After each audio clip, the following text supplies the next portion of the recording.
I've got a great panel here to talk about tonight's game. Vince Marotta over here on my far left, host of Bickley and Marotta weekdays from 10 to 2 on 98.7 FM, Arizona Sports Station. And Greg Moore, columnist with AZ Central and the Arizona Republic. We'll keep an eye on the podium, too. We'll head back there as soon as we get more guys. But I want to start with just three of the top topics of tonight's game, I guess. And number one is defense. I mean, Kerr mentioned Klay Thompson and putting him and how they decided to defend against the Raptors. What do you guys think? Vince, let me start with you. It was a consistent theme throughout the game, the way Golden State came out and set the tone defensively. It was a little shoddy offense in the first half, too. But when you look at the final numbers, Craig, 37% shooting for Toronto, and you look at their two big guns in Leonard and Siakam, 13 for 38, it's not going to get it done.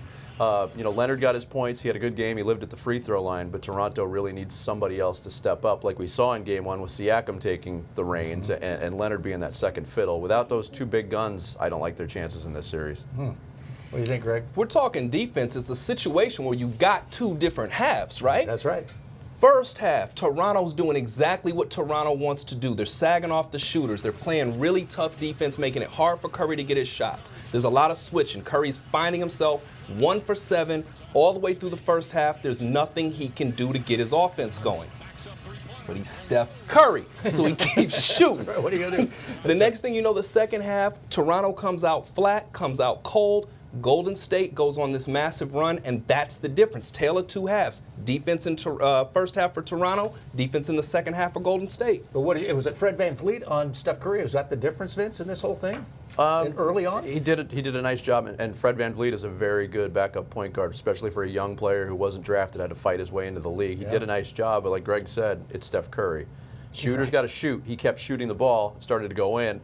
And I, for one, had that feeling the first three that went in after that struggle, I was like, here we go. Right. Now, it wasn't as pronounced as that, but, and Greg mentioned it too, you cannot go 5.5 minutes without scoring a point at any point in the basketball game against Golden State, even though they are shorthanded. Yeah, great. I love this. Fred VanVleet is the new Matthew Dellavedova.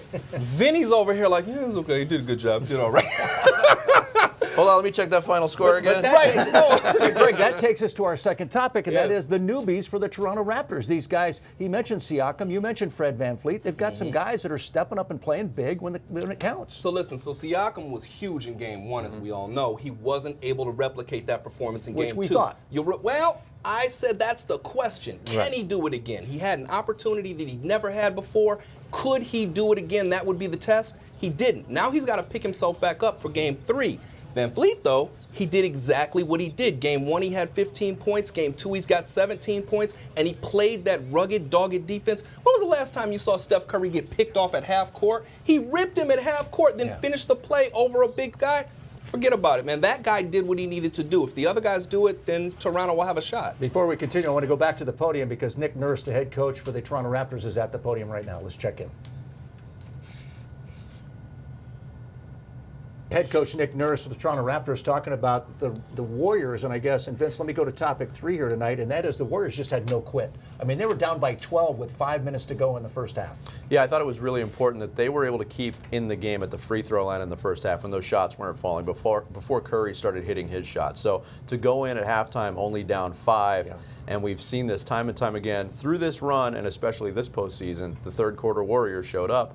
That's when they put the game away. Toronto, to their credit, too, showed no quit in trying to get back into it and had some chances late in the game. But, Golden State, with all the adversity that they've been dealt with, which is new for them, yes, it is. They've done a nice job of navigating through it. And, Greg, 15 offensive rebounds for the Raptors tonight. I mean, they just kept getting rebounds. I mean, it was like, are the Warriors playing defense tonight? But they didn't quit. They just kept Let me tell you what the key to life is. The key to life? The key to life is sitting next to Vinny. Vinny says to me, Greg, look at this. We got 34 assists, 38 field goals. That means Golden State stayed within its offense. Golden State stuck to its game plan. Golden State's moving the ball around and getting the shots that they're looking for. But you're right, Toronto didn't give up either. They were right there. They hit 1 or 2 more shots late in that game, and we're talking about Golden State going back to Oakland down 0-2. No one could have reasonably predicted that, even with Kevin Durant out, even with DeMarcus Cousins with the bulky leg, even with Klay Thompson's hurt now. Iguodala's banged up now. Kevon Looney's out now. Who's left? Right. They're down to their stars. I mean, and it went with the Klay. Who knows what that's going to end up being, right? I want to get some final thoughts from you guys before we move on. And I guess, Vince, the series is tied 1 game apiece now. It goes back to Golden State now, to Oakland. What do you think? Well, we talked on Thursday night. I don't think anybody was shocked that Toronto, with all of the emotion of that series, with that whole country rallying behind that team, they were able to take game 1. Golden State had a little bit of rust on them. This has gone exactly as I thought, at least in terms of results. I still like Golden State in this series. And that threat of the return of Kevin Durant is still looming. Yes, now, it had the Warriors lost tonight, I think they were going to expedite that timetable. They still might look at a Game 4 return, and who knows? There's 4 or 5 days seemingly in between games. That could be another week and a half before we get Durant. But now I think they have a little bit of house money to play with before they really have to force Kevin Durant back. Great point, Greg. Toronto's going to lose the next game and still be in the driver's seat for the series. Really? You're going back to Oakland. Golden State's going to feel a little bit better. Everybody's going to be rested, relaxed. They call it home court advantage for a reason. But you give me energy, you give me intensity, you give me effort, you give me stick-to-itiveness, you give me perseverance, you give me want to, you give me attitude. I'll take that every time. And Toronto showed that throughout the whole game. Golden State, they're falling apart. They're getting hurt. They're walking around talking to referees. Toronto's not doing any of that stuff. They might have lost this round, but I think they still got the advantage in the fight. Keep in mind, this may be the last 3 games at Oracle Arena ever, right? I mean, we're down to the last few games before they move into the, Chase Arena in San Francisco? Yes. So there's a lot of that emotion, too. We talked about the emotion in Canada and Toronto with Drake and all those elements in Game 1. Now you're going back to Oakland, where we're down to our last 3 games at Oracle Arena. And that's a city and a fan base with a lot of championship experience. They saw what the atmosphere was like in Toronto. They're going to try to match that for a lot for that reason, too. This is their swan song in that arena. Right? I mean, that's got some element to it. That's got some... No, listen, that Oakland fan base is huge, right? Yeah, but I almost wonder, is it going to be a last hurrah, or are they going to feel kind of sad, maybe upset that they're not going to have this moving forward? Right. And if the last hurrah attitude is what is pervasive, maybe the team feels that too, and the team feels like this is a curtain call. Rather than rising up, maybe they fade out. It's a scary thing. I still think that Toronto, based on the way that they're playing and the energy and effort that they're showing, I like them going forward. But I do like Golden State in the next game. Interesting. Hey, these guys are coming back later in the show. We're going to shift gears and talk about things that are going on with the Arizona Cardinals OTAs right now, and we'll touch base on the D-backs series win over the Mets. We have much more coming up, but for now, let's send it over to Stephen Katie in the studio. Well, welcome back to our panel here. Craig Fouye along with Vince Marotta and Greg Moore. Appreciate you guys being here. Before we start our talk on our local sports, I want to go back to the podium right now because Fred VanVleet is talking with the media in Toronto. There's Fred VanVleet at the podium. I want to go, before we start talking about the Cardinals here, I want to go back to the podium because Draymond Green was at the podium just a few moments ago. Here's Draymond Green talking about tonight's run in the third quarter. We got stops. We took away their transition buckets, and we got transition buckets.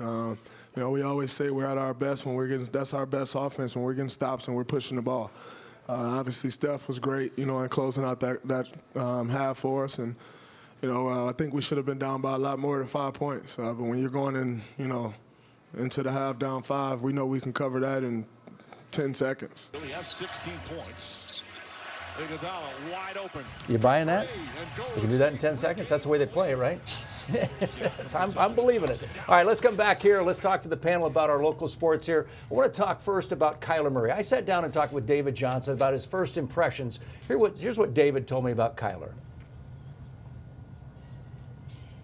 He's a fast kid. He's way quicker and faster than I thought. And especially when you see a D-end or a D-tackle, one of those guys trying to chase him down, he kind of just runs around him, and you realize how fast he is. And he actually does have a really good arm. He can throw. He throws a dart to the receivers.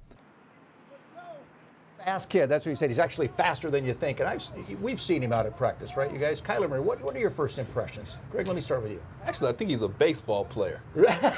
Come on.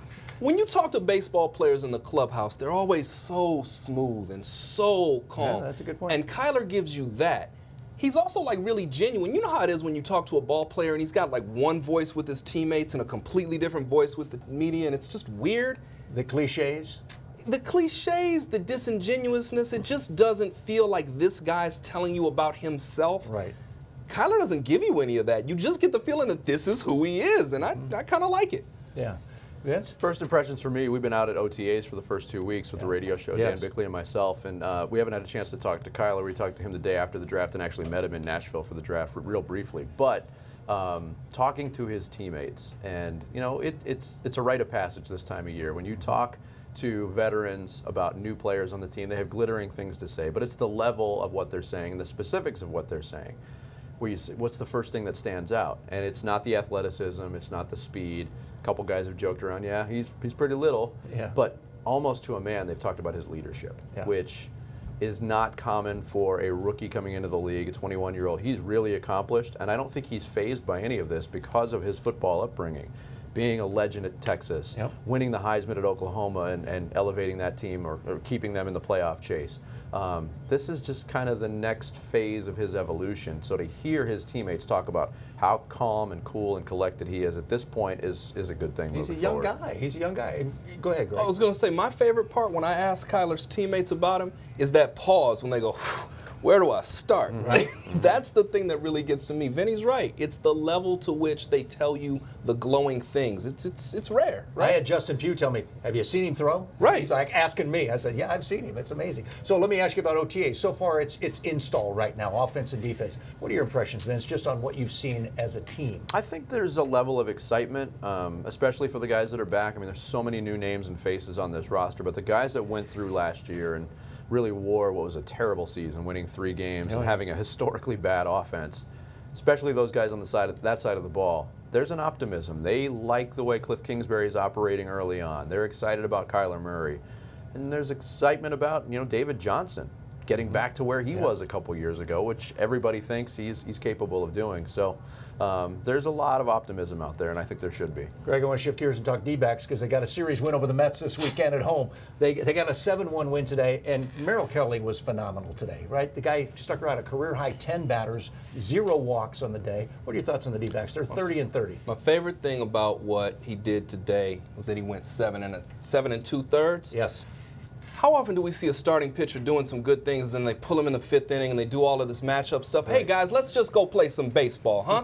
Give me a pitcher, let him pitch, strike some guys out, go through some tough things and stick with it. Don't go to the bullpen so fast. Play some baseball. Good job, you guys. Thanks for being here. Appreciate it. That's going to do it for us here on our panel tonight. I want to thank Vince and, of course, you, Greg, and we'll send it back to the studio with Katie, Steve, and John Patrick.